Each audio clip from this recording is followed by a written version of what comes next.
I grew up with a perception, of course, that I did have all the answers. My perception was that it was a crutch that people used. It was something that I didn't need. Of course, I didn't even know what the gospel message was.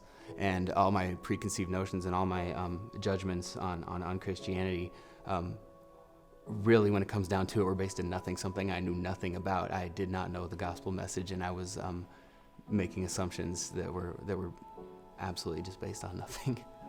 So I actually grew up in a household that we did attend church every week, but I wouldn't say I placed my faith in Jesus at that time. So when I moved to Colorado, I didn't have that strong faith, so I actually, made some bad decisions and, chose a lifestyle that was not positive for me. So a few years after moving out here, I was really in the darkest place in my life. I had crippling anxiety from the choices I'd made.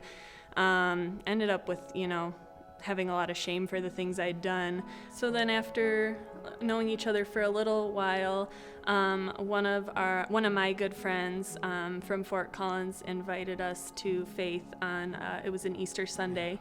I think that's what actually, brought me back to faith after, realizing, I was in a dark place. I had made bad decisions. I needed a change in my life.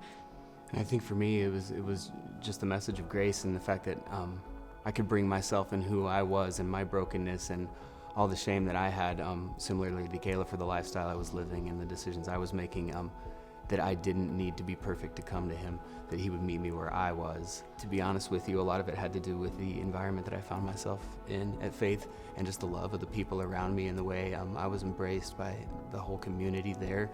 I had been searching. I didn't know at the time I had been searching for something. And failing miserable in a lot of different ways, and I have a lot of struggles. I think in my heart, even without knowing it, I was looking for anything that would steer me in a direction that was different than the way that I was going. Just to leave that legacy of, hey, look at who Nick was, and look at what Jesus has done in his life. Is there something going on there? Like, I want to try to live my life in a way that reflects his love outwardly towards others. There's been some pretty low moments and some pretty tough things I've gone through that he's been right there for, and in surrendering to him, I found out truly who he was and truly what he does when you place your trust in him.